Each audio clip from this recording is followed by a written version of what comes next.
I think the silver squeeze is going to come when physical delivery, these futures contracts start to expire, more and more deliveries are required. They're going to have to start scraping silver out of the bottom of all the buckets and trying to get it to everyone.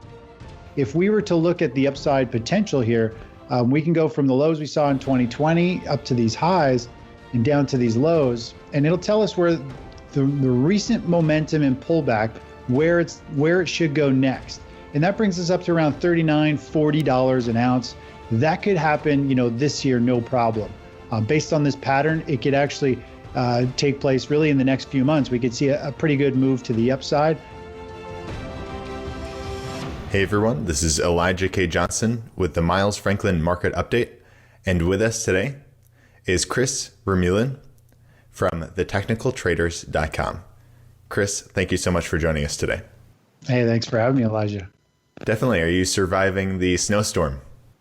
We are. We got about 3 feet of fresh powder here. Went out snowboarding yesterday with my wife. It was pretty amazing, but we haven't seen snow like this. I haven't seen it in probably 10 years, where it's just unbelievable. Fluffy, light, deep, just incredible. Kids love it. Yeah, definitely. Ontario's very different from where I am in the Phoenix area. It's still warm. It's getting a bit chilly, but nothing we can't handle here. But that's awesome that you guys are getting snow. Now, what I'd really like to discuss today is really the last couple of weeks we've been hearing about this silver squeeze, right? And it really started at the beginning of this month when we saw the spike in prices, like 10% in one day, that one Monday. And ever since then, it's been the spot price has been kind of boring, not doing a lot. What's interesting is we're seeing a huge amount of physical demand here at Miles Franklin. It really hasn't let up since this silver squeeze. So it's kind of a confusing situation. It's like everyone's buying, but the price isn't moving. You've recently stated that really the real silver squeeze is probably yet to come. Can you expand on that? Sure. Yeah. So, when you see a short squeeze, usually they're really powerful. There's a lot of power behind it. We saw silver actually have what I think is a real short squeeze was earlier last year when it broke out of a multi-year basing pattern on the charts. And we saw silver have this massive run, huge volume, because it went from a dead commodity to a new uptrend. And so we saw a huge move, and that to me was the first silver squeeze. Now, when we look at what happened not that long ago with Reddit talking about silver and kind of getting it front line center in the media, it was just a one-day pop. And to me, that's not a silver squeeze. Something just gaps up and then just drops again isn't a real squeeze. A squeeze usually has momentum. It picks up speed, just like you saw the price chart on GME and AMC, where it just starts to ramp up and then goes ballistic. But a one-day pop and fizzle out, to me, is not a short squeeze. We're far from that. I think it's coming for silver.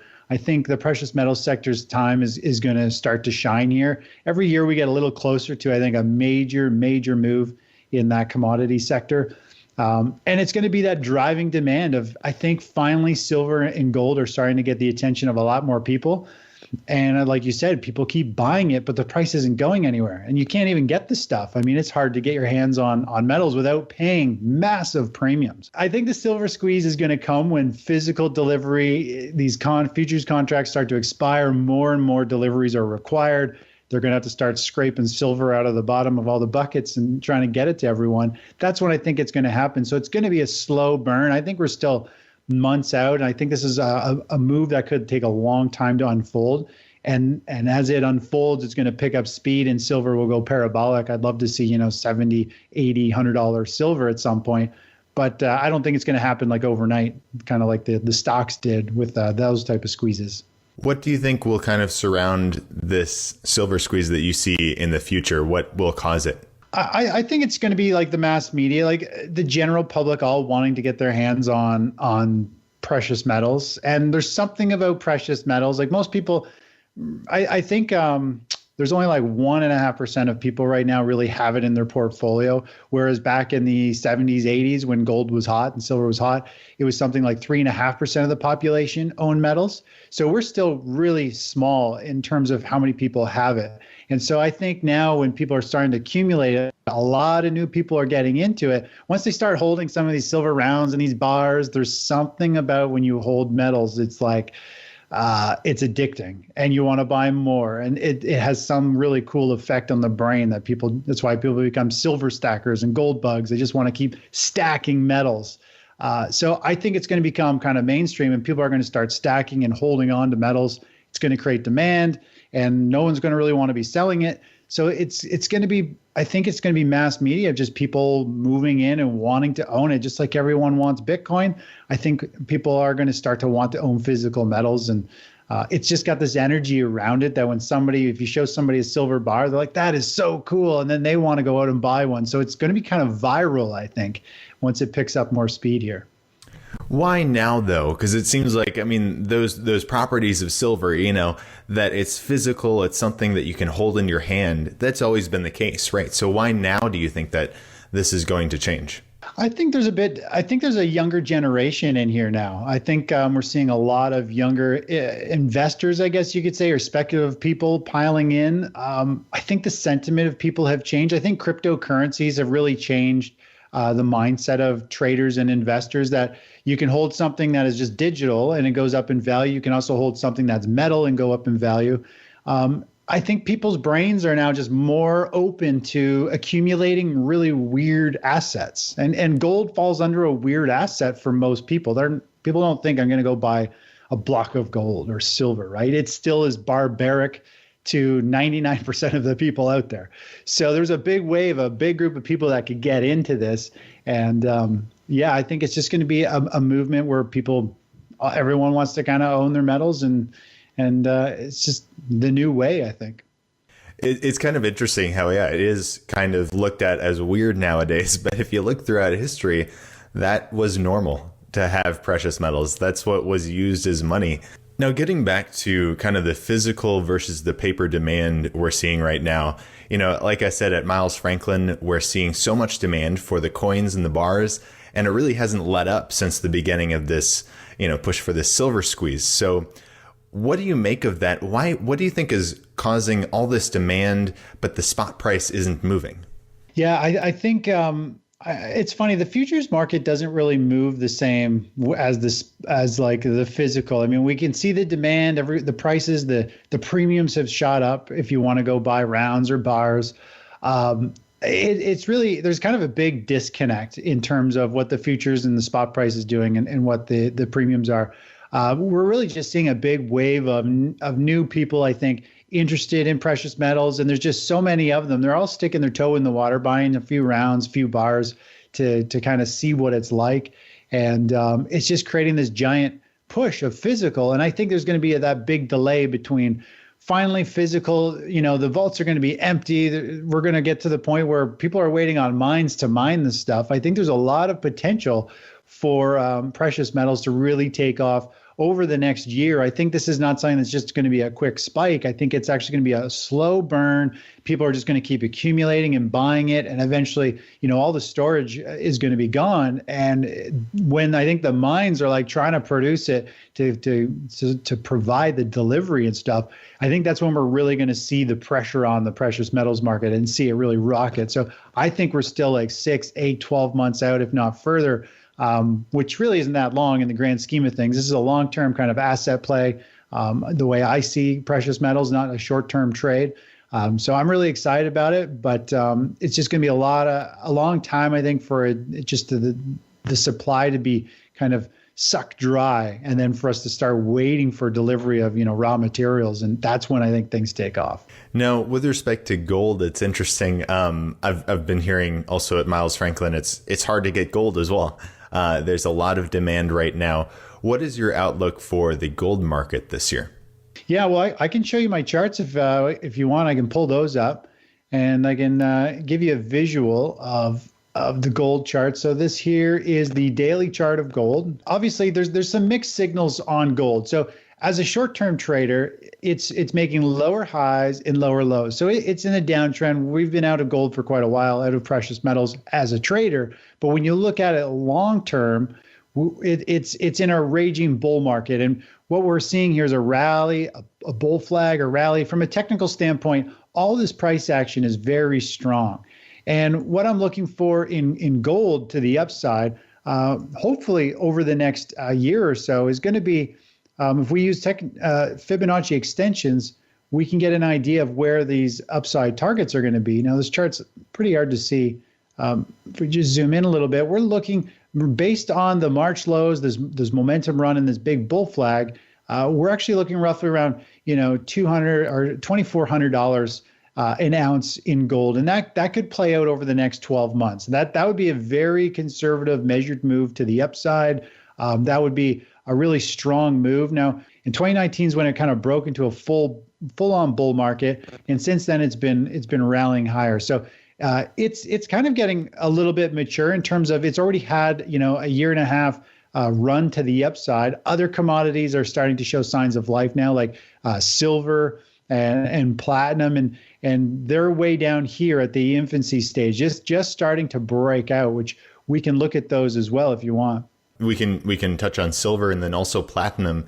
It recently hit multi-year high, I believe 8-year high. So yeah, definitely if we can touch on platinum as well. Sure. So let's take a look at the chart here. This is the daily chart of silver. And I've kind of zoomed in a little bit. This goes back to 2016. Now, these blue lines are pretty critical technical levels for investors.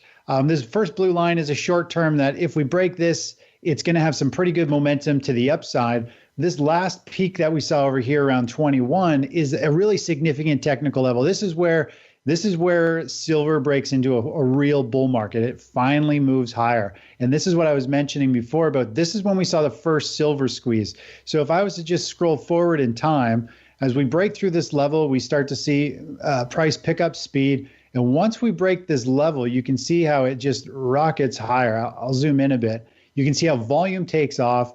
And this is years and years of people on the wrong side of silver, the shorts going, hey, we are clearly on the wrong side. It's now in a full-on bull market. We have to get out.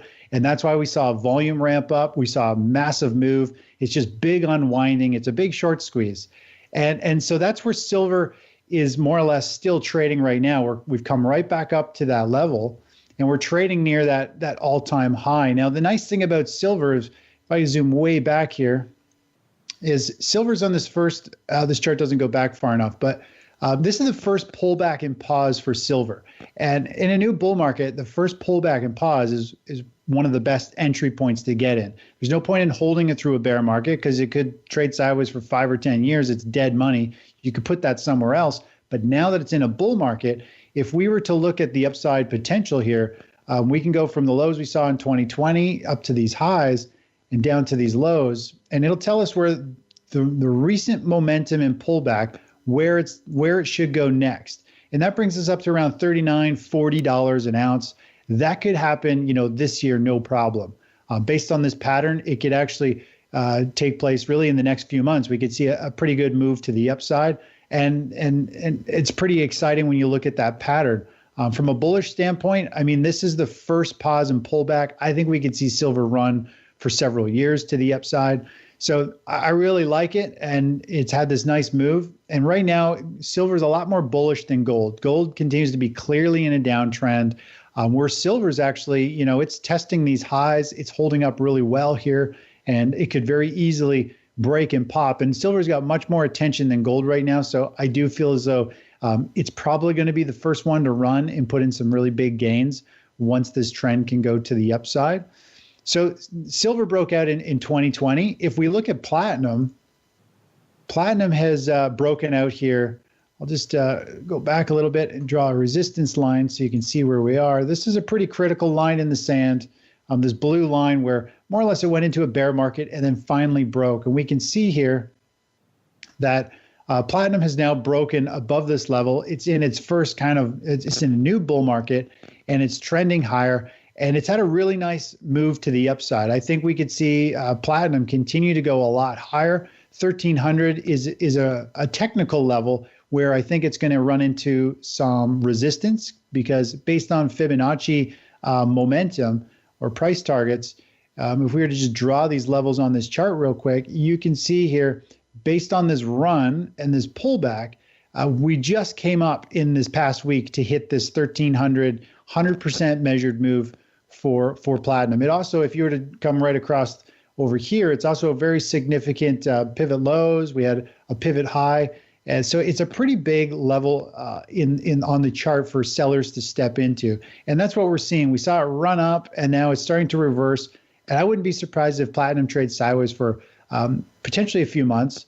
But overall, platinum just broke into a bull market. So gold was in 2019, silver's in 2020, and this year it's platinum starting. So platinum and silver, I think, have got more upside potential than gold on a percentage basis because they're fresher, they're faster moving commodities, and really no one's really talking about platinum. So it's kind of the sleeper. I think people will eventually catch on. And it's a pretty small market, so it doesn't take much for it to really run up in price. You mentioned platinum and really being the one that no one's paying attention to.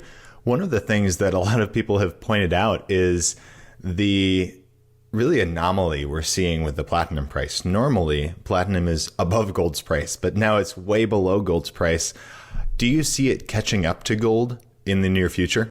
I do. I think I think it's going to have its run for its money, though. I think gold is going to probably still outperform. I think it might catch up, but for some reason, I think gold has got more value in people's mind than platinum. I don't know why. It just feels that way. It's been out of favor. People aren't that interested in platinum. It doesn't feel like that precious of a metal anymore. It used to be like, oh, it's more precious than gold, right? But it's lost that shine for some reason. So I think we're going to see gold kind of actually be kind of more or less the big metal that most people want. Silver is going to be the real speculative one. And platinum, I think, could kind of linger, but you can't really rule it out because you never know which metal is going to take off. And the market always has a way of catching you off guard. So being diversified, owning a little bit of different metals is kind of the key, because for all we know, silver goes dormant and gold goes ballistic or platinum goes ballistic. So you really do need to spread it out over some metals, and I think that's the way to do it. Now, the last question I'd like to ask you before we let you go is about Bitcoin, because we just saw yesterday Bitcoin hit a new high. It went to above 50,000. Yeah, what is your perspective on this move we've been seeing? Yeah, well, it's obviously in a raging bull market. It's had really big volatility. It had a big breakout and a big bull flag. And recently we've seen it run up here and have this little 5-day consolidation. And just based on that 5-day consolidation, on a very conservative scale, it's pointing to $60,000, around $61,000 that Bitcoin could hit. Now, this is the daily chart. So based on the size of this pattern, we could see 60,000 hit in the next 3 or 4 days, really. I mean, this is a fast mover. It's a powerful short-term chart pattern. So I wouldn't be surprised if it goes up there. If we look at let's go to the weekly chart, get a bigger view of this. Now, futures don't go back all that far. They only go back over here. But overall, you can see here, it put in a big base. And eventually, once it broke these highs from over here, if we were to just put the cursor there, you can see once it breaks to new highs, there's no resistance. There's no overhead supply. So things can go a lot higher very easily when there aren't sellers lurking up there to unload and get their money back. And once you break to all-time highs, I mean, this pattern is very powerful. 60,000, which is, way up here. It could still very easily hit that level. And the way that Bitcoin moves and how many people want to pile into it, I mean, it could have some blow-off pattern where it spikes up to 100,000. I wouldn't be surprised if it spiked to 100,000. Now, I think if it hits that level, it's probably going to reverse down very quickly. But that's just the characteristics of an asset that's moving this quickly. Everyone's piling in, and it's kind of a euphoric stage, right? So what usually goes straight up comes straight back down, I always say. Just because it's not sustainable. Something on a 45-degree angle that takes time and slowly rises can go on for decades, but something that goes straight up and straight will come pretty much straight back down. So, how do you approach Bitcoin? Because one of the interesting things about it is it doesn't have much history. It started in 2009, so a little over a decade. One of the things I've heard, I don't know who made this point, but I thought it was a good point, where we don't really know how to calculate its intrinsic value, if it even has any. So I know you're more of a technical trader, but how do the questionable fundamentals, I guess. I mean, it's just so hard to say, well, what is actually the value of Bitcoin? Because it doesn't seem like anyone actually knows. How do you approach Bitcoin? See, I'm not huge into Bitcoin because I'm a pilot. I like checklists. I like things need to make logical sense and it needs to have value of some sort. And Bitcoin to me, it's like people forget their password, their money just vanishes. Places are getting hacked in, they're losing their Bitcoins. I mean, there is nothing backing it up other than there's only a certain amount of Bitcoins made. So there is some type of limited supply. I really struggle with it. I mean, I own some, but I don't really look at it as an investment or a trade. I just own some because I own some. It's good to have something, but I struggle with it. I prefer stocks and ETFs and commodities versus the digital currency. I don't know. It's just my brain doesn't click with it. So that's just kind of where I am. It goes against the grain. I mean, everybody's talking about it, but it's so volatile too, where it's moving 10, 20% overnight in some cases. That's not really where I like to put my money. I like ETFs and index trading because you can put large amounts in, you can ride a trend. I like to make slow, steady growth. I don't need a roller coaster ride. I don't need GME. I don't need, volatility to make money. I want something consistent and profitable long term, not trying to make a quick buck. So I steer clear of really volatile things because if you're going to trade it, you can only trade a small amount of capital. You still have to do something with all the other capital. So I just don't go too close to stuff that's nuts volatility wise. Definitely. Well, Chris, thank you so much for your time today. For all the viewers, if you want to keep hearing these interviews, hit the subscribe button, hit the bell icon, comment below what you think. Could silver approach $40 this year or even in the next few months? Comment below what you think. Hit the like button. And Chris, before we let you go, where can people find you and any last thoughts you'd like to add? Sure. Yeah, they can. I've got a blog at thetechnicaltraders.com, and there I post daily reports and trade ideas on the markets, what's going on. I cover precious metals every day for our subscribers. It's a pretty big part of the analysis because it's a pretty interesting time. I think metals are going to be really big. But if you'll go to the website, go to the free research page. There's lots of free analysis. And on my website, I'm teaching a webinar right now on how to trade a band trading strategy, how to find the best asset right now for very quick gains. It's a free strategy. So people can go there and watch that and take advantage of the markets with low volatility, but be able to turn some pretty big profits. So it's exciting times. Chris Vermeulen from thetechnicaltraders.com. Thank you so much for your time today and God bless. Thanks, Elijah. Take care.